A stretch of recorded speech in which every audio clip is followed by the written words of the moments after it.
Pessoal, estamos aqui agora com Tony Teoli, compositor brasileiro que mora atualmente em Los Angeles, né? Compositor de trilha sonora para games e filmes e agora, especialmente também, lançando uma biblioteca de instrumentos virtuais muito bacana, muito interessante. Vamos conversar sobre tudo isso aqui nessa live. Muito prazer te ter aqui, Tony. O prazer é meu. Obrigado pelo convite. Claro, já conversamos bastante e eu achei que seria muito bacana compartilhar um pouco desse papo e trazer um pouco do teu conhecimento, tua experiência aqui para o pessoal que me segue, meus alunos. Então vamos lá. Queria primeiro te perguntar, assim, basicamente fala um pouco aí da tua história, como é que começou a pensar em estudar música, a começar a música lá longe e depois os projetos que tu fizeste no Brasil até chegar aqui nos Estados Unidos. Beleza, valeu. Bom, tudo bem, pessoal? E aí, beleza? Bom, eu comecei com música bem cedo, né? Eu tinha um teclado musical, meus pais me deram um teclado musical quando eu era bem criança, 7 anos. Eu estudei assiduamente esse teclado, né? Estudei música minha juventude inteira. E na época da faculdade, eu estava muito na dúvida se eu ia fazer a faculdade de música ou a faculdade de design de games, né? Que tinha acabado de abrir um curso no Brasil.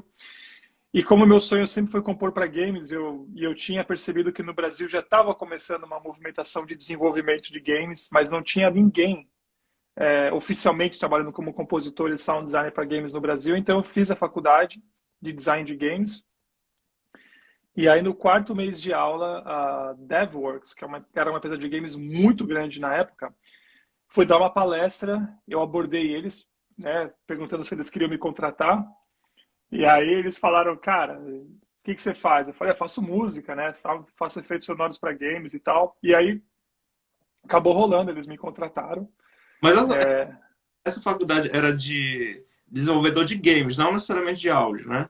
Não era de música para game. Não, não, foi na Embi Morumbi. Aham, Era um curso de design de games. Porque a minha ideia era o seguinte, como eu já havia estudado música minha vida toda, sim. na minha mente, eu já achava que eu estava capacitado para fazer música para games, né? Mas eu precisava saber o processo de criação de um game para poder fazer a música para o games. E acabou sendo verdade. Eu acho que é super importante você saber Aham, como que é o processo de desenvolvimento de um game para você compor para um game, ou fazer efeitos sonoros para um game. Mas claro que a minha parte, o meu embasamento musical ali, e minha criação, embasamento de técnico para criação de efeitos sonoros estava no comecinho mesmo ainda, né? Eu tive que comer muito feijão. E aí comecei a trabalhar com games na DevWorks. Imagina, eu estava com 16 para 17 anos, eu entrei muito cedo na faculdade, legal. junto com o Noé. Aí, o Daniel Rivers está aí, legal, Daniel, massa. Não é? Eu fui a cobaia ali da Embi Morumbi no design de games. Aham. E foi muito legal, porque ali eu aprendi muito, né? Tive a chance de trabalhar com games desde o início, graças a Embi Morumbi. E na DevWorks eu trabalhei por 5 anos e meio. A gente trabalhou, eu compus para quase 300 jogos na DevWorks, jogos pequenos, né? Jogo para computador, celular, Master System, Mega Drive, para Aí, tudo que era cliente, Coca-Cola, Nestlé, Disney, Globo. sim. Saí da DevWorks, fui para Hoplon, em Florianópolis, para desenvolver o áudio do Taekwondo, que é o maior jogo já feito no Brasil. Fiquei lá na Hoplon por mais ou menos 5 anos. Saí da Hoplon, um dos meus clientes da Andromeda Sound, na época chamava Theory Soundworks, me chamou para ser sócio da empresa dele, que era o I Love Quiz. Ele fazia jogos pequenos de quiz para alguns clientes, uma empresa pequena. Virei sócio dele, ficamos juntos por 9 meses, vendemos a empresa. Sim.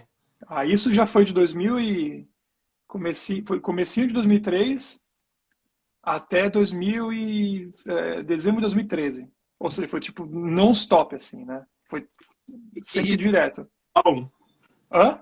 Isso era em São Paulo? A I Love Quiz, a DevWorks era em São Paulo, a Hoplon em Florianópolis. Ah, tá. E aí foi non-stop, assim, tipo, direto, assim, Sim. trabalhando sem parar. E aí minha empresa, em paralelo, bombando, fazendo jogo para tudo que era lugar, assim. Comecei em 2013 a fazer prestação de serviços de áudio para a UGA, que é uma empresa alemã muito grande, onde eu fiz o Jelly Splash, Bubble Island, vários jogos deles. E aí, em dezembro de 2013, eu falei, puta, vou dar um tempo agora. Pô, eu tô aí nessa streak aí, 11, 12 anos trabalhando direto como in-house, vou dar um tempo. E aí, pensei nisso, no mesmo dia, a Samsung mandou um e-mail para mim, falou que eles estavam abrindo um estúdio de games em Manaus e precisava de um cara de áudio, e se eu tinha interesse. Aí eu falei, puta, vamos ver, né? Aí me levaram para Manaus, Uhum. fui para Manaus, conheci o estúdio, conheci a cidade, me apaixonei, acabei indo para Manaus. Ficaste, E aí fiquei... Hã? ficaste quanto tempo em Manaus? 4 anos e 3 meses. Eita, tudo. Ah, então agora eu entendi. Daí que vem a biblioteca, né? Mais ou Daí menos. que veio a biblioteca de Amazônia, que eu conheci o pessoal, aí eu Ah. conheci Pera, me dá um segundo que minha mina quer pegar aqui as coisas dela. Aqui, pera aí. Mas aí, voltando aqui à parte da Samsung, a Samsung te passar e-mail, nessa época tu já era bem conhecido, né? Ah, eu já tinha dado umas entrevistas e tal, né? Então eu Ah, já estava com o nomezinho já estabelecido na indústria já. entendi. É. E aí eu tinha ganhado alguns prêmios e tal. Eu tava numa carreira legal, assim. Eu tenho uma carreira, eu fui muito feliz e sou muito iluminado ter tido uma carreira assim Aham. bem ascendente e constante assim. E aí fiquei na Samsung por 4 anos e 3 meses. Eu fiz vários jogos lá para eles de VR, jogos de celular, vários jogos que eu tenho muito orgulho assim. Foi uma época muito bacana. Daí eu senti que minha carreira no Brasil já tinha chegado ali num patamar ali que não tinha mais para onde ir, assim, né? Eu falei, puta, meu, tô na Samsung ganhando um belo salário, fazendo jogos muito legais. Para onde eu vou daqui, né? Artisticamente falando, eu não estava satisfeito. Uhum. Eu não estava me sentindo desafiado mais, entendeu? Eu sentia que eu entregava um material para o pessoal e não existia não uma cobrança, mas assim, como é que eu posso dizer isso sem soar errado? Eu sentia que se eu entregasse 50% do que eu conseguia entregar, o pessoal já ficava muito feliz. E se eu puxasse para 80%, o pessoal não ia sentir nenhuma diferença.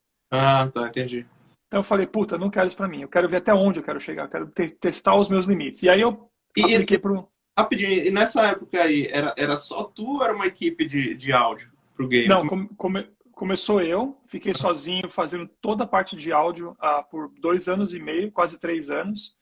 E aí depois, 2017, contrataram um sound designer e aí eu fiquei só na parte da música, que para Ah, mim foi bem bom, assim, tirou bastante coisa do meu ombro. bacana, bacana. É. E aí eu apliquei para o meu visto aqui nos Estados Unidos e vim para cá. Foi onde eu moro hoje, estou aqui em Los Angeles. É, trabalhei com alguns projetos muito legais aqui. Trabalhei com o jogo chamado Good Job, que foi desenvolvido pela Paladin Studios e pela Nintendo. Uhum. Pô, cara, pra mim, trabalhar pra Nintendo já sabe que é um negócio, assim, tipo, surreal, assim. Uhum. Trabalhei com Yoshihiro Iki, que é o compositor dos Cavaleiros do Zodíaco. Trabalho com ele ainda, né? Uhum. Tem alguns jogos que eu tô trabalhando aí que vão sair no ano que vem. Um deles, inclusive, é pra PlayStation 5. E, cara, é isso, assim. De maneira geral, é isso, assim.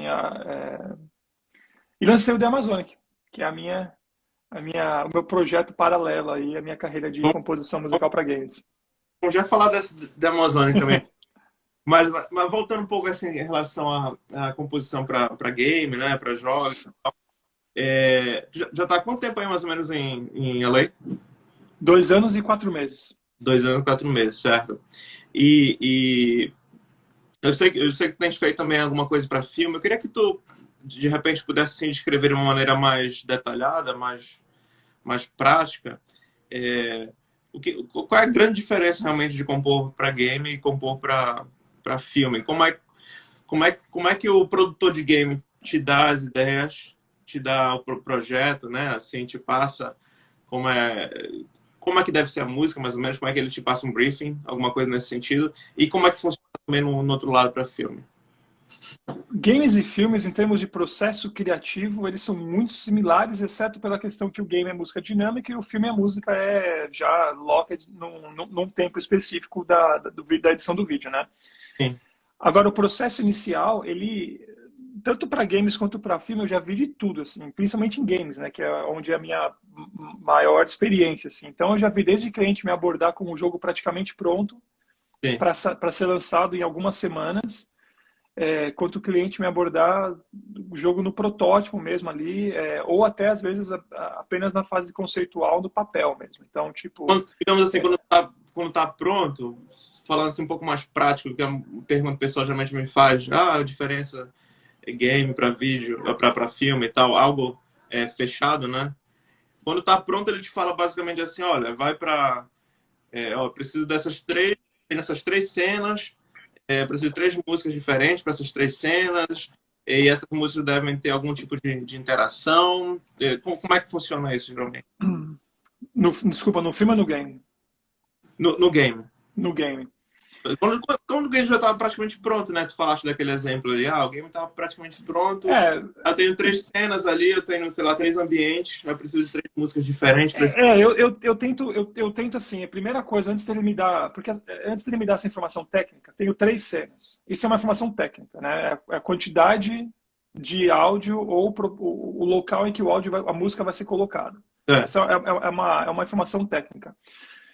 Antes de eu saber essa informação, a primeira coisa que eu pergunto para o meu cliente é a questão realmente do storytelling. é, Assim, é sempre assim. Eu falo, tá, deixa eu tentar entender o teu produto, o teu game, o teu projeto, para eu tentar entender até tanto em termos de mensagem, quanto em termos de complexidade de trabalho. Então, por exemplo, eu pergunto sobre o que é o seu game. É sobre um herói que vai resgatar uma princesa. Legal, esse game se passa em que local? É um jogo de época, é um jogo sci-fi, é um jogo que é uma simulação, tipo um Assassin's Creed da vida? O que é me brifa um pouco mais em termos históricos, contextuais do jogo. E aí eu tento entender todos esses pontos, e todos esses pontos são extraídos para serem convertidos em termos de música, de nota musical. Né? Então, tá, o herói está resgatando a princesa. Tá? Quem é esse herói? Me fala desse herói.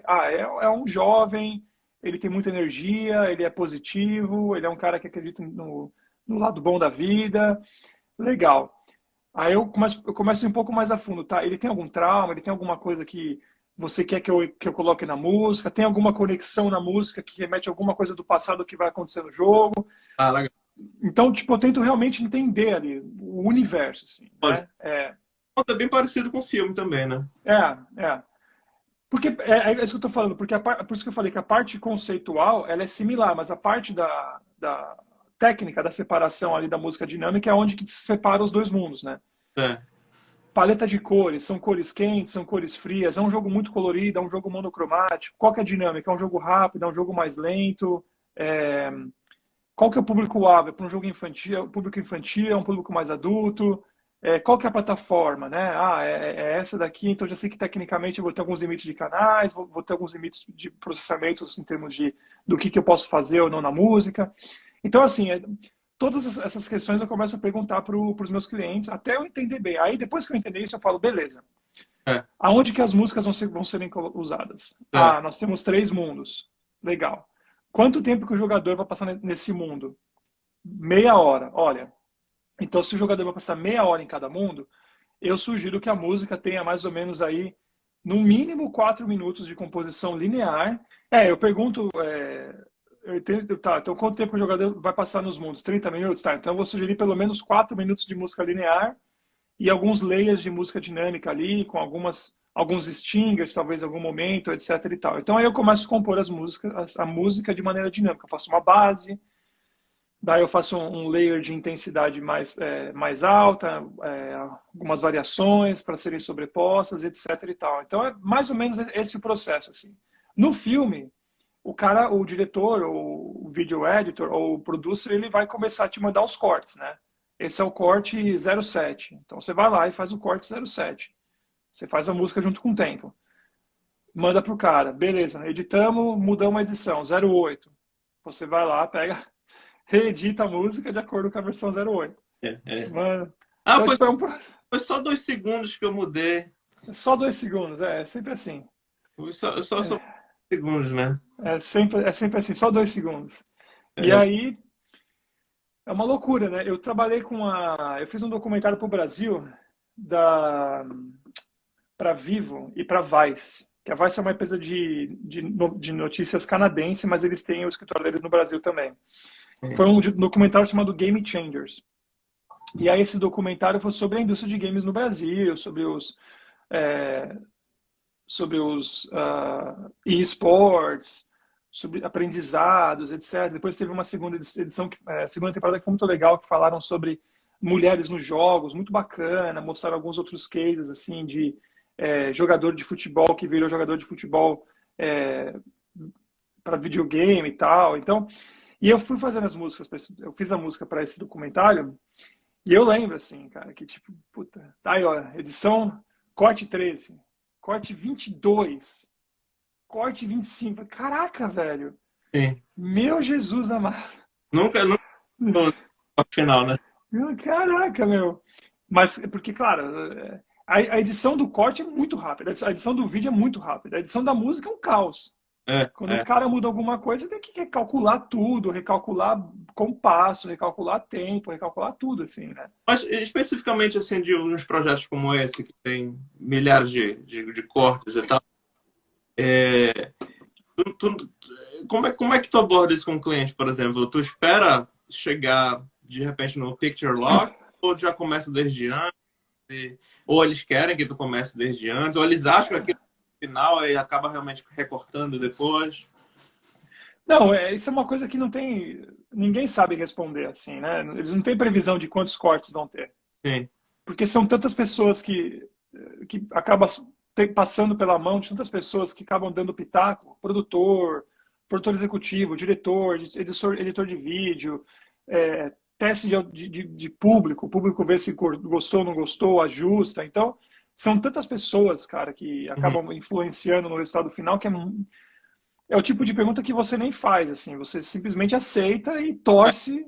Começa. Mas nesse caso, assim, por exemplo, o editor de vídeo, ou até mesmo, não sei se tu trabalhas com um editor de música também, o Music Editor, te ajuda em algum momento nesse sentido, por exemplo, já que tu tens um track composto, aí pode até mandar os stems, aí eles ajudam, corta aqui e tal, ajusta, não precisa, tipo, não preciso voltar aqui, abrir meu projeto, recompor tudo de novo. Como é que funciona isso aí? Sim, esse é o ajuste finalzão ali, né? O Video Editor, as experiências que eu tive, de novo, 95% dos meus trabalhos foram games, né? Sim. 5% foram filmes. Mas quando o Video Editor já começa a botar a mão, que ele já tem os stems, aí é porque já vai pro corte final, né? E aí ele simplesmente vai e pega esses stems que você gerou e faz os picotes ali mesmo. E aí ele mesmo vai fazer a edição do vídeo, respeitando um pouquinho a música também, né? Então aí já é uma coisa mais balanceada. O que a música pode fazer, já está gravado, já está finalizado, o que pode funcionar com o filme, assim. Legal. Tem um filme que é um dos meus filmes favoritos, que é uma recomendação para quem não assistiu e curte a parte de edição de vídeo, um filme chamado Baby Driver. Tá. É o filme mais incrível que eu já vi em termos de edição na vida, assim. Tudo que acontece no filme, tudo é sincronizado num beat. O cara abrindo o porta-malas, o cara clicando na seta, o cara acelerando, o cara tirando, é tudo. Todo o filme. Foi em cima da música mesmo. Foi editado em cima da música. Os atores, não só editado, os atores, eles atuaram em cima de um beat. Então praticamente eles filmaram ouvindo a música. Que às vezes não tem música. Às vezes os efeitos sonoros fazem a música. Sim. Tum, tchá, tchaca, tchaca, tchum, tchá, tchá. Sim. E às vezes não tem cortes, são os atores. Então, cara, é mind-blowing, assim. É mind-blowing mesmo, assim. É surreal.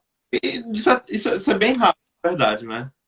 Eu tava comentando outro dia aqui com meus alunos. Eu acho que o Morricone, o Ennio Morricone, trabalhando no Spaghetti Western, né? Naqueles filmes como é que fala? Spaghetti Westerns? Spaghetti Western. Eu não sei como é que fala em português. Tem em português isso aí? Spaghetti Western? Filme de Velho Oeste mesmo, né? O tradicional lá, o clichêzão lá. Isso aí.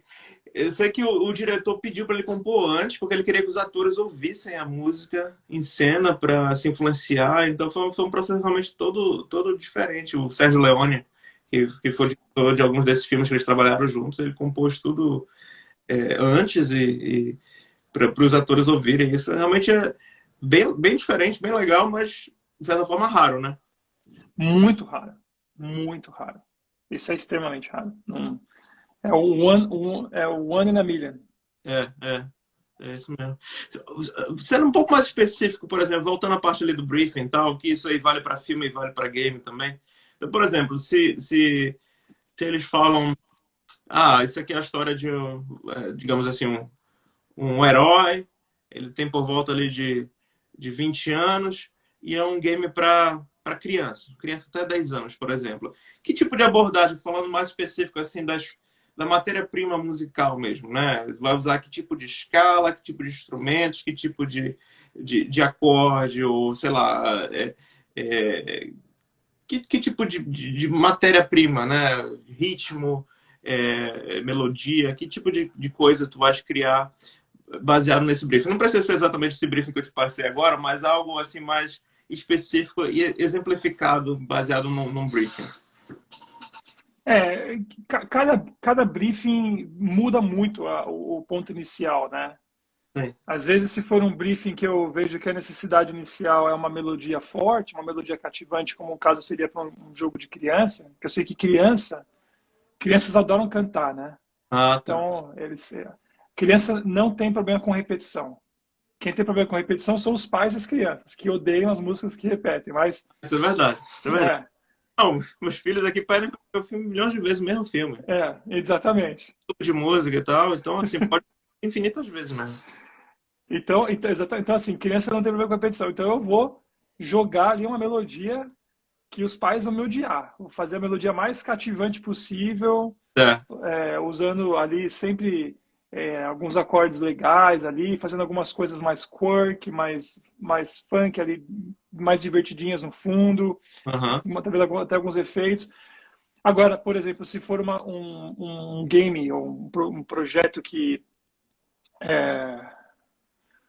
uma temática sci-fi, eu vou começar talvez com algumas experimentações timbrísticas que remetem àquela ambiência. É. Se for um projeto de floresta, um jogo de tipo Jumanji da vida, eu vou começar pela ideia rítmica, né? Ah, legal. Então, como é que eu faço o ritmo se tornar uma melodia cativante, por exemplo, né? Então, A gente vem derivado desse ritmo, de repente. isso, Legal. exatamente. Então, o processo ele é bem diferente dependendo da temática do projeto. Sim, eu acho que assim, a intenção é sempre comunicar com a audiência, né? Sim, Criar essa conexão. Então, assim, eu sempre comento isso, pelo menos a minha abordagem, eu sempre comento isso também com o pessoal aqui, meus alunos, sim. em relação a começar com um clichê, né? Pelo menos começar com o que está no senso comum, no imaginário de todo mundo, né? Sim, mas para mim também tem o lance que é o seguinte, que é o lance de você really, falei em inglês, o lance de você realmente tentar contar a história. Certo. É a mensagem. Mensagem. Realmente passar a mensagem para as pessoas que Uhum. estão jogando o game, que estão assistindo o filme. Qual que é a mensagem que o diretor quer passar para o mundo? Eu sempre falo para os diretores, falo para todos os meus clientes. Uhum. Eu Legal. falo assim, cara, as minhas notas musicais são basicamente a sua voz Isso mesmo. falando para a audiência o que elas têm que sentir ou não. Uhum. Uhum. O que você quiser que eles sintam, eu vou fazer isso através das notas musicais. Legal. Então, é basicamente isso, assim. Muito bacana, muito legal essa abordagem.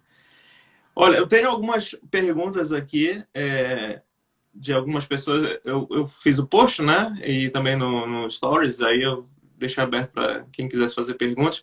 Se vocês tiverem perguntas aqui também, pode escrever por aí, eu vou tentar pegar algumas por aqui. Mas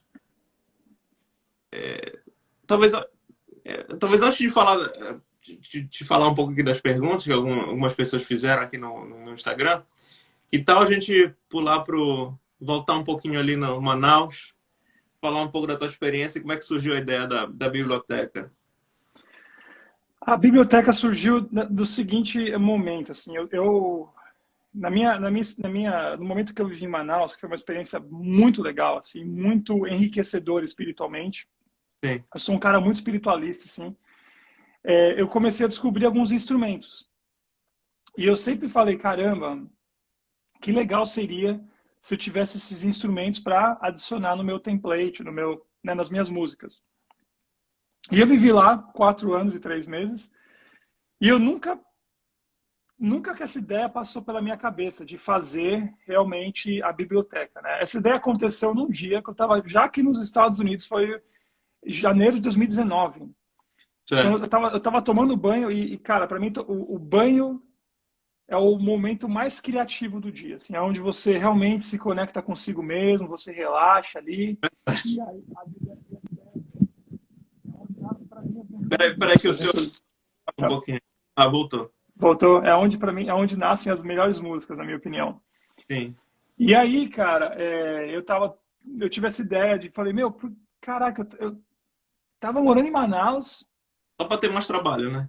é, tava morando em Manaus, tive acesso a alguns instrumentos musicais, por que que eu não criei a biblioteca desses sons, né, para tocar? Sim. E aí eu acionei dois amigos meus, na época o César e o Carlos, falei, cara, tive essa ideia, quero fazer isso, preciso de uma ajuda de alguém que esteja aí em Manaus, para a gente discutir a logística, ver como que a gente consegue viabilizar isso daí, né? Ver como que a gente consegue achar essas pessoas. E aí o César e o Carlos, eles me ajudaram bastante nessa etapa, né? Uhum. E aí a gente ficou 6 meses procurando pessoa, montando o roteiro de gravação, montando assim, todo o script de como seria feito esse projeto, né? Tentamos viabilizar levantamento de investimento, não conseguimos. A gente não conhecia as pessoas certas, né? Depois que a gente lançou, investidores apareceram, né? Sim. Sempre assim, né? Mas aí a gente, nesses 6 meses, a gente ficou planejando essa produção dessa biblioteca. Então isso foi em janeiro, mais ou menos, e aí em junho, julho, eu viajei para Manaus de volta, de Los Angeles para Manaus. E foi engraçado, porque eu falei para mim mesmo, eu falei, cara, eu amei morar aqui, mas eu não me vejo voltando para cá tão cedo, né? Hum. Não deu outra, tipo, sei lá, 8 meses depois que eu tinha Sim. mudado para cá, eu voltei para Manaus. E aí eu passei, não lembro se foram, acho que foram 2 semanas e meia, gravando mais de 100 instrumentos nativos, né, não só da cidade de Manaus, mas da região amazônica como um todo, desde tribos indígenas, como de instrumentistas locais, como de pessoas como o Celdo Braga e o João Paulo, do grupo Gaponga, que eles Certo. criam instrumentos usando bioelementos. Então, assim, uma sonoridade muito incrível, assim, muito incrível.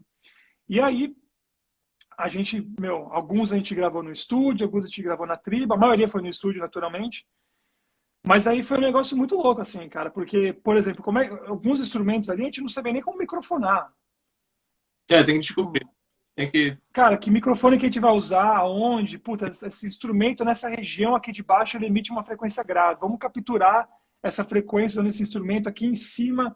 Dá para pegar o som da pele batendo, tal. Então, foi um baita experimento, assim. E rolaram algumas coisas, outros experimentos no sentido de, por exemplo, a gente teve um flautista, que é o flautista da Orquestra Sinfônica lá do Amazonas, o Abraão, que é um baita flautista. E a gente pegou o índio, né, que tinha um mauaco, que é um tipo de flauta, Sim. e gravamos esse mauaco com o índio. E o índio tocava, o Jeter mandou aí, ó, grande abraço, Jeter. E o índio tocava a flauta dele de maneira rústica, né? Aqueles sons selvagens, aquele som deles, assim. Sim, sim. E aí a gente pegou essa mesma flauta e deu para o Abraão tocar, com o controle do lábio e controle do Mas a ouvido que ele tinha. madeira, com qual é o material? O Mauaco ele é feito de uma madeira lá deles cara, varia muito. Tem vários tipos de Mauaco. Tem Mauaco fêmea, Mauaco infantil, Mauaco... a Paula tá aí. Oi, Paula. E aí? E aí, meu, assim, os instrumentos, eles têm umas construções bem diferentes, assim. É difícil explicar verbalmente, né? Por isso que a gente Sim, gravou todos os vídeos dos músicos tocando. Só que a gente pegou uns mauacos, que eram esses instrumentos rústicos, e a gente deu pro Abraão, que era um flautista sim, profissional, tocar. E aí sim. o índio, cara, viu o cara tocar o instrumento dele e falou: Meu, não sabia que o meu instrumento fazia esse som.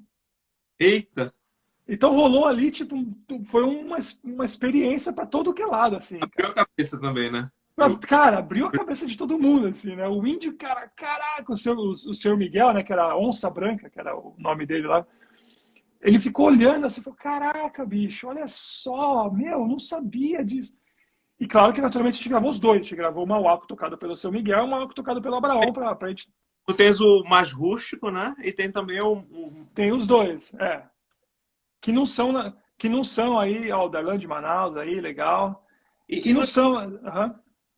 não, não, continua, continua. Não, só ia falar que as notas não são 100% afinadas. Hein? As tocáveis, a gente até passou um pouquinho ali no autotune com o Rocha, que é o cara que fez a implementação no Contact. Sim. Mas, assim, não dá para afinar 100%, né? Não é um instrumento 100% afinado, Até porque porque não, é uma flauta de verdade, né? E não é essa a intenção, né? não é essa a intenção, né, meu? Você quer uma flauta de verdade, você usa uma flauta orquestral ali e acabou, uma flauta indígena. É. Então, até tava vendo o vídeo ontem do Guy Mitchellmore, lá do Think Space, usando, ele tentando afinar lá. Eu falei, cara, não é assim que usa a biblioteca, meu. Não é assim, meu. Tu vai dar uma aulinha lá pro Guy pra... De repente Eu ele faz vou. um review, né? O cara, mas eu fiquei muito feliz. Eu até te mandei mensagem ontem, né? Saber que essa biblioteca chegou no Guy. O Guy é poxa, um YouTube grande, né? Uma referência, É, vários cursos online de produção, de trilha. é. Poxa, muito legal. A gente está colhendo bons frutos por causa do Guy. E foi muito legal, cara, porque assim, eu conversei com um assistente dele, que é o Jake. E o Jake mandou um e-mail para mim falando, cara, o Guy não faz review de pessoas que pedem para fazer a review da biblioteca deles. Não faz. Ele abriu uma exceção para você porque ele realmente simpatizou com o projeto. Porque Bacana. ele recebe request de review diariamente, cara. Cara, ele falou, cara, ele só faz de algumas, tipo, pode ir, você faz Spitfire, empresas grandes, assim. Sim, sim. Cara, a minha empresa é nova, nasceu agora. Então, É ele algo falou, cara, que quando o pessoal descobrir, já está descobrindo, né? tá Poxa, descobrindo. poderias, assim, descrever um pouco em relação às categorias de instrumentos? Se é que se dá para categorizar? Assim, por exemplo, numa orquestra a gente tem madeiras, metais, percussão e... Como é que tu organizaste, como é que tu vês esses instrumentos? Não só na organização da biblioteca, mas em relação, digamos assim, uma parte mais prática. Como é que a gente pode usar esses instrumentos para compor? A biblioteca ela é dividida, se não me falha a memória, em 9 grupos. Nós temos percussões graves, percussões médias, percussões agudas. Nós temos shakers, que são chocalhos. Tá? Nós temos instrumentos que fazem texturas, né, que são sons texturais que imitam som de uivo da floresta, que imitam som de pássaro, esse tipo de coisa. Uhum. Nós temos as flautas, o grupo de flautas agudas, grupos de flautas graves. Nós temos os plucked strings, que são basicamente instrumentos que você toca as notas. No quadro são só 2 instrumentos, que é o quatro venezuelano e um charango especial feito por eles ali. E nós temos o grupo de vozes, que não são deep sampling nesse caso, né? São alguns cantos que nós gravamos da tribo de Sana e do Senhor Miguel, a Onça Branca. Eu até queria gravar alguns shouts, algumas coisas do tipo, mas, cara, foi um negócio que, assim, eu cheguei ali na tribo para gravar e eu cheguei e falei, meu, você vê, ignorância, né? Na minha completa ignorância. Sim. Gravamos cantos, legal. Tem como gravar uns, né? E, Uns shouts. Cara, os caras se olharam assim. A gente não faz isso, né? e, Aí você vai falar o quê? Você vai falar, caraca, velho. Você vê, eu tava preso num estigma ali, né? Daquela coisa de, talvez até cinematográfico, que os caras usam, né, de maneira clichê. Na realidade não é essa, eles não fazem isso. Então, aí eu falei, caraca, então me explica aí, o que vocês fazem, né? Quais são, o que a gente pode gravar? E aí eles fizeram alguns cantos. Um parênteses, eles falam português. Um só falava português, um ou outro entendia um pouquinho ali de nada e o resto nada. Tinha que traduzir lá. Tinha que Tinha que traduzir, tinha que traduzir. Continua aí, continua. E aí, meu, foi tipo um negócio louco. Eu falei, caraca, falei, tá, quais os cantos que vocês têm, que seria legal a gente gravar e tal. E aí a gente gravou alguns cantos deles, e tinha alguns cantos lá, por exemplo, tinha um canto que a mulher, ela tinha um canto que a mulher cantava solo, que geralmente os cantos eles eram mais feitos pelos homens. Sim. E tinha um canto que a mulher cantava solo, mas só em cerimônias, assim. E para cantar, todas as outras mulheres tinham que ficar atrás da mulher mais velha, que é a mulher que é a capa do The Amazonic. Quem está no site vai ver metade do rosto dela ali, que era essa mulher. Link? Deixa eu botar aqui nos comentários o link enquanto vai falando aí. Então, aí essa mulher, ela cantava e todas as outras mulheres tinham que ficar atrás dela para dar tipo, como se fosse um apoio espiritual, assim. Sim. Cara, foi muito legal, bicho. Foi, assim, toda a estrutura para a gente gravar, a parte de eletricidade, a parte para conseguir funcionar gravador. A gente foi com bateria para os MacBooks, gravador remoto. Eu consegui um gravador profissional da Tascam, que foi super generosa. Então, assim, foi bem legal, cara. E foi um negócio único, assim, né? Tanto que rendeu, inclusive, uma foto emblemática ali, que é uma foto que tem todos os índios juntos, eu estou no meio, atrás, assim, de braço aberto, que tem no site ali, que acho que é uma das fotos mais legais que eu já tive na minha vida, assim. A gente depois até enquadrou e mandou para eles o quadro com a foto, né? Uhum. A gente foi lá levar para eles. Foi muito legal, cara. Então, olha, fala também da parte cultural e de retorno, né? Em termos de, como é que eu posso falar isso? Deixa eu abrir aqui. Tu tens um termo para isso aqui no The Amazonic, que é a parte... Causas sociais? Social cause. Fala um pouco disso também. A ideia, naturalmente, é fazer um produto, naturalmente, se estabelecer como uma empresa, mas o foco principal é realmente, cara, a gente tentar salvar essa identidade sonora, essa cultura musical do Brasil. Porque a gente não tem isso, cara. O brasileiro, cara, a gente não valoriza as coisas que a gente tem. Assim, a gente consome muitas coisas do que vem de fora. Né? Pô, o europeu, os caras... Pô, as orquestras vieram de lá. E o mundo inteiro consome orquestra. Por que o mundo inteiro não pode consumir música amazônica? Amazonense? Por quê, cara? Entendeu? Então, em que momento que isso não foi difundido para o mundo? Uhum. E isso sempre me incomodou, assim, porque apesar de eu morar aqui nos Estados Unidos, eu sou muito patriota brasileiro, cara. Eu amo o Brasil demais, assim, com todos os problemas, com todas essas porcarias, esses políticos que a gente tem, que para mim nenhum presta, nem de direita, nem de esquerda, nem de cima, nem de baixo. Para mim são todos uns podres, uns imundos, mas o país como um todo, o Brasil como um todo, eu amo de paixão, assim, a cultura que a gente tem é linda, cara. E então a minha ideia realmente é resgatar isso e fazer com que o mundo tenha acesso a isso, né? E que comece a aplicar nas músicas, que comece a trazer essa cultura para o Brasil, porque eu acredito que com as pessoas criando essa consciência e aprendendo o mundo, aprendendo sobre a cultura musical do Amazonas e do Brasil, muita gente vai começar a ir para lá, até para pesquisar mais, às vezes gravar alguns músicos de lá. Eu acho que tem todo um lance do retorno ali que pode acontecer, porque o The Amazonic está abrindo essas portas, né?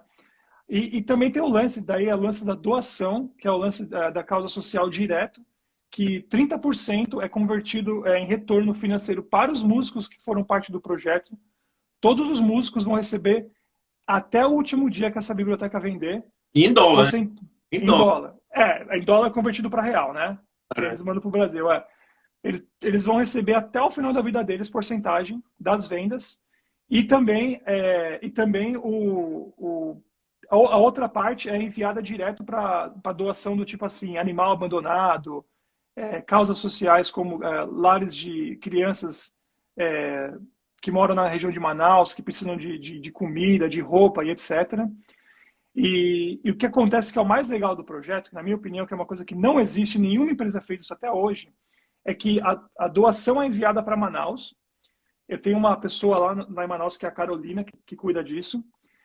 Ela vai pegar esse dinheiro, ela mesma vai no mercado, ou na farmácia, ou na loja, comprar o que o pessoal precisa, roupa, remédio, Uhum. comida, etc. Ela mesma vai lá entregar para eles, para a gente evitar que esse dinheiro não seja usado de maneira errada, que Legal. a gente não quer correr esse risco, então é entregue o item, o dinheiro é convertido em compra, pelo nosso lado. Ela entrega o item, ela grava um vídeo no celular mesmo, não é uma superprodução, grava um vídeo no celular, com a pessoa falando, ó, Felipe, obrigado aí, graças a você a gente conseguiu receber essa comida aqui por um mês. Sim. E esse vídeo é enviado direto para o comprador. Então o comprador vê O resultado. o resultado na lata. Ele não só compra uma biblioteca que, modéstia à parte, ficou muito legal, mas ele também vê a ação dele sendo concretizada direto em vídeo. Então é uma puta operação, é custosa, assim, é complexa, mas, cara, quando a gente manda os vídeos para as pessoas que compraram, Uhum. é claro que agora está demorando um pouco por causa da pandemia de Manaus, que está assustadora, infelizmente. Uhum. Mas quando a pessoa recebe o vídeo, cara, a gente recebe uns e-mails muito legais, assim, de volta. Tipo, puta, cara, nunca imaginei isso, que legal. Então a pessoa vê o dinheiro dela sendo convertido direto. Imagino. E além de ter o benefício de ter uma E biblioteca, né? claro, claro. Além E, de. cara, assim, sendo bem sincero, eu nem precisava fazer isso. Eu poderia simplesmente doar o dinheiro e acabou. Mas não é essa a ideia. A ideia é realmente fazer um negócio especial, é fazer um circle of life, entendeu? Entendi, realmente para não ir para não usarem, né, com outro, Exato. com outra. É fantástico, fantástico, cara. Parabéns de novo por essa ideia. Obrigado. Eu tô apaixonado pelo projeto como um todo, né? Também por essa ideia de preservar e capturar os instrumentos. Agora, falando um pouco assim, voltando à parte de composição, falando um pouco mais da parte mais técnica, até como evocar emoções para game, para filme e tal. Como é que um compositor poderia, é, de repente, incorporar algum desses instrumentos numa trilha, numa composição, sem necessariamente precisar fazer, ó, essa composição é uma música amazônica, é para fazer aquela referência que a gente está numa região amazônica, sem precisar fazer isso, mas assim, incorporar mesmo como se fosse uma música orquestral, como a gente usa hoje em dia É, música orquestral para tudo, sem necessariamente pensar, essa é música europeia, né? A música orquestral está em tudo, principalmente trilha sonora, né? Como é que a gente pode começar a incorporar, ou tu tem algum exemplo assim de algum instrumento específico, por exemplo, sei lá, que o bongô de cuia pode ser usado no lugar, de repente, de um instrumento tal, isso aí já deixa um timbre diferente, já enriquece a composição, alguma coisa nesse sentido. essa é uma ótima pergunta. É muito ampla as possibilidades, assim, né? Vai sair um documentário que eu não posso falar qual que é ainda, por questão de sigilo, mas é um documentário grande que o compositor usou os instrumentos amazônicos junto com a orquestra da Bulgária. Legal. Entendeu? Esse é um puta case, inclusive a gente vai colocar em destaque no site quando sair, a gente está só esperando Sim. o documentário sair. Pode... Mas, cara, quando você coloca umas strings, umas cordas, fazendo uns pads ali, ou alguns drones, ou umas camas harmônicas, Sim. e você coloca algumas das percussões do The Amazonic junto com isso, Uhum. cara, é uma coisa muito bonita mesmo, assim. Fica uma mistura muito diferente. Uhum. E aí você tem alguns instrumentos que simulam os sons dos pássaros, como eu falei, que misturam alguns sons dos animais, junto com essas cordas. Cara, é uma mistura tão legal, assim, é tão diferente. Você vê aquela. Uhum. Mas não necessariamente remete à Amazônia, né? Pode ser, a intenção pode ser remeter. Não, nesse caso não, porque a gente está misturando com a orquestra. Certo. Não vai ser uma música puramente amazônica. Daí a gente está usando elementos amazônicos em cima de uma linguagem clássica. Mas é a intenção do compositor remeter à Amazônia, amazônica, à Amazônia nesse filme específico ou não? Não, nesse daí, na verdade, nesse daí era a intenção dele. Era a intenção de remeter sobre a Amazônia. Ele misturou ainda assim a parte clássica, mas foi levado aí pelos instrumentos percussivos, né? Junto com as strings, com os brasses, etc. e tal. Mas você não necessariamente precisa fazer uma música 100% amazônica, né? Uhum. Quando você usa o The Amazonic, você pode fazer algumas misturas, né? Eu estou vendo muita, ó, a gente tem três versões. A gente tem o Producer Edition, que é um pacote com os áudios, são mais de 1.400 áudios que tem os single hits, os loops e etc. O Complete Edition e o Composer Edition. Deixa eu ver. O Composer basicamente é a versão do Contact, onde você consegue tocar esses instrumentos.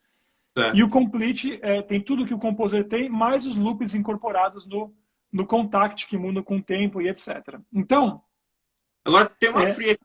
Essa free, para dar um gostinho, o que que tem nessa free? essa Free Edition é para dar um gostinho. A gente tem 5 instrumentos com algumas notas apenas nela. Então, ao invés de ter 6 a 10 round robins, né, variação da nota, tem uma só.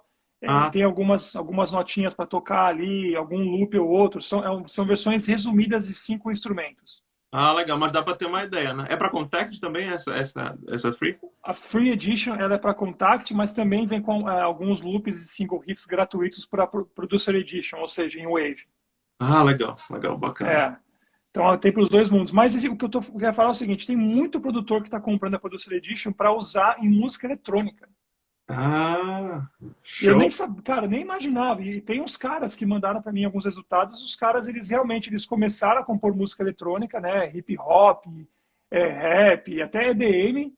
E os caras usam as batidas da Amazonas junto com ali em cima dos instrumentos de kick, de snare drums ali. Cara, e é uma mistura muito legal, muito inusitada. Assim. Então eu recebi algumas demos que a gente vai colocar futuramente desses produtores musicais de música eletrônica que eu nem imaginava, cara, ver o The Amazonic sendo usado dessa maneira. Mas alguns caras viram o potencial e usaram. E honestamente, eu acho que quem começar a incorporar esses sons logo cedo vai inevitavelmente fazer diferença, fazer algo diferente. Porque são sons que as pessoas não estão acostumadas a ouvir. Verdade. Né? Então, vão acabar ganhando pela novidade. Tem muita gente comprando o The Amazonic para fazer bibliotecas, músicas para bibliotecas. Né? Então, tem muita gente que já se ligou nisso, já sabe que vai existir uma demanda, porque o Amazonas está em alta. Uhum. O assunto, a floresta amazônica está em alta. Vão sair documentários, vão sair muitas coisas, então a galera vai começar a comprar isso daí, lógico, e vão começar a colocar em placement de biblioteca, etc. Então é meio que agora o que eu sinto, porque eu sei quem são os compositores que estão comprando de filme e tal, de games, mas principalmente de filme, tá meio que uma corrida pelo ouro, assim, porque eu conversei com eles, eu falei, como é que você pensa em usar essa biblioteca? Alguns eu mandei e-mail. Cara, eu vou fazer para colocar em library placement. Não Ah, tem isso ainda. sim, sim. Então a galera já tá vendo ali na frente, assim. Então, cara, eu tô super feliz com o resultado, com os feedbacks.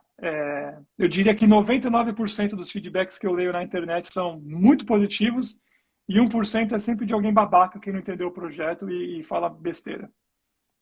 Mas Teve um cara que escreveu no Instagram, o cara me chamou de colonizador, velho. que isso, cara? Falei, caraca, bicho, o cara não entendeu mesmo o projeto, bicho. Ah, Aí eu falei, meu, beleza, né? Apaguei, obviamente, né? eu vou te contar. Eu tô vendo aqui o site, não sei se eu não tô, ele tá em inglês, mas ele tem uma versão em português também? Não, ele tinha, mas eu apaguei, pelo menos por enquanto, porque manter site em duas línguas é muito difícil. Imagina.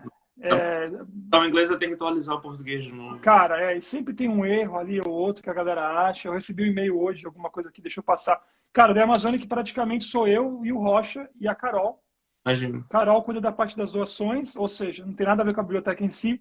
O Rocha cuida da parte do contact, que é a parte de implementação, e eu cuido de todo o resto. Website, mixagem, produção, marketing. Muito trabalho. É muito trabalho, entendeu? Então não tem como. Agora o Xota tá junto, o Xota vai cuidar da parte das vendas na Ásia, que é uma operação que a gente está fazendo agora. E aí o site vai ser traduzido para japonês. Bacana. É. Mas assim, cara, é passo a passo, né? A gente não tem equipe. Mas o que é bem bacana que eu gostaria de realçar, né, salientar, é, se a gente a gente pode também comprar os instrumentos individuais, né? Não só É, os pacotes, né? E o bem bacana é que tem o instrumento, né? Tem a foto do instrumento e tem um vídeo mostrando o, a pessoa tocando, né? Até para demonstrar como que funciona. Até que tipo de. Porque se a gente não conhece o instrumento, não tem nem ideia. A gente pode ter uma ideia, instrumento rítmico, mas como eu posso aplicar? Que tipo de ritmo? Onde é que isso vai funcionar, digamos assim, na frequência da minha é. função, né? Exatamente. Como são instrumentos que as pessoas não conhecem, a maioria das pessoas não conhece, até brasileiro. Eu mesmo não conhecia todos os instrumentos, Sim. conhecia só alguns. É muito importante as pessoas verem como que do que o instrumento é feito, como que ele é tocado, qual que é o contexto. Então, é, isso fez parte, essa parte do vídeo, ela foi uma estratégia desde o início, porque faz parte dessa mentalidade da propagação da cultura musical do Amazonas. Sim. E ter o vídeo uma baita fonte, um baita catálogo de informação para as pessoas que querem se aprofundar nesse tipo de música. Então, cara, para quem curte sons étnicos, vamos chamar de étnicos assim, é, e mesmo que não quer comprar a biblioteca, nada, dá para acessar o site e ver esses vídeos e, cara, é um baita catálogo ali que não existe em lugar nenhum, assim. É Não, verdade. não existe. Então, realmente foi um trabalhão ali, não só da captura dos sons, né? A captura dos sons foi uma pequena parte do projeto, mas captura do vídeo, as fotografias dos instrumentos que são muito bonitas, toda a parte de edição, de limpeza, desse conteúdo, a parte da doação que a gente faz. Então, cara, foi uma operação muito megalomaníaca, eu diria. Assim, foi muito, muito gigantesca. Uhum. Isso me lembra também um pouco do compositor de Pantera Negra. Eu estava vendo que ele, antes de compor o filme, para o filme, né, ele foi para a África, né, descobrir que tinha de instrumento para lá, gravou lá também. Isso me lembra muito, Exatamente. muito do que tu fizeste, né? Vai lá, descobre o que tem. A diferença é que além de ter feito toda essa parte, ainda está agora disponibilizando para muita gente poder usar também esses instrumentos e claro, naturalmente também expandindo, né? Mostrando para o mundo a riqueza que a gente tem lá na Amazônia, né? Muito Sim, bacana, cara. legal, cara. Tá sendo uma experiência muito bacana mesmo. Imagina o retorno que tá recebendo disso tudo aí. O retorno, nem financeiro, mas o Não, retorno, de saber da resposta das pessoas, né? sim, sim, é muito bom, cara. É muito legal. Assim, é recompensador. Tudo é recompensador, cara. Quando faz a parte da doação. Para mim, minha parte favorita é a parte da doação, sem demagogia. Especialmente a parte quando a gente doa dinheiro para os animais abandonados ali. Uhum. Eu sou apaixonado por animais abandonados. Todos os meus cachorros são cachorros de rua. Peguei eles totalmente ferrados, assim, Uhum. quase morrendo para cuidar e tudo. Resgatei vários cachorros em Manaus. Tem um cara lá chamado João Evangelista. Meu, o cara é um anjo, assim. O cara ajuda. Meu, o cara não tem o que comer, mas o cara dá do que tem para comer para os animais. Então, ele é um cara que a gente ajuda muito no The Amazônica. A gente compra ração para os cachorros, compra remédio. Tinha uma cachorrinha que estava acho que com câncer no ovário. A gente conseguiu, graças às doações da Amazônia, conseguiu castrar a cachorrinha e Uhum. curar ela. E ele está tomando conta. Então, assim, essa é a minha parte favorita, assim, cara. Sendo bem sincero, assim, Uhum. é a minha parte favorita. Muito bom. Então é muito recompensador, assim, a gente vê que está convertendo isso dessas maneiras, assim. E claro, vendo as pessoas usando os instrumentos que você gravou ali nas músicas é surreal. Deve ser lindo, deve ser lindo. Olha, eu sei que a gente está quase chegando a uma hora, só agora fazer as perguntas que o pessoal já tinha escrito aqui no meu Instagram. Se alguém tiver pergunta aqui também, é só colocar aí no chat. Tem uma pergunta aqui Ó, da tia. Naline Menezes, de Sergipe. Ela colocou assim: o Felipe mostra coisas lindas com instrumentos gratuitos, mas ao vender uma trilha, é possível fazer com instrumentos gratuitos? Assim, tem Gosto muito instrumento. As bibliotecas gratuitas. Nas trilhas, quando feitos com instrumentos virtuais, usam-se apenas instrumentos pagos ou os gratuitos também são usados? Não, tem muita gente que usa apenas os gratuitos. É perfeitamente comum. Você vai estar um pouco mais restrita e limitada em termos de possibilidades, mas dá para fazer, sim, sem problemas. Acho que depende também depende também do estilo da música, né? Se não for algo muito complexo. É, exatamente. Tem Ou, muita coisa legal gratuita lá fora. A BBC resumida, a BBC Orchestra da Spitfire, eles têm uma versão gratuita lá que é bem bacana. sim, sim, sim. Esse eu tenho até um vídeo sobre essa BBC e É, uso em parte do curso eu uso ela. E tem um outro aqui, uma pergunta. Bem, essa pergunta aqui, bora ver. É do Lucas Gaudilei, eu acho, pelo menos esse é o arroba dele. Tenho um conhecimento muito bom de teoria, mas na hora de aplicar eu travo. Como resolver? ixi, é prática. Não tem, não tem segredo, é prática, né? Eu acho que a teoria, eu estudei, ainda estudo muita teoria, né? Li todos os livros do Amir Shediac, né? A parte de harmonização lá do Schoenberg. A harmonia ela é muito útil, porque é uma ferramenta que você tem para trabalhar, né?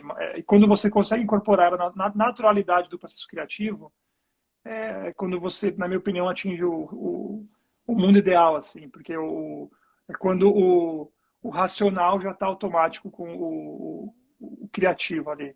Acho que é praticar, praticar, praticar, tentar ouvir o que vem de dentro, ao invés de começar por escalas musicais, tenta ouvir o que vem de dentro e começa a compor. Daí usa a teoria para delinear um pouco as possibilidades. Ao invés de ser um canvas infinito, é, faz aí usa a teoria para dar uma limitada e restringir um pouco. E a Naline mencionou teu curso aí, ó.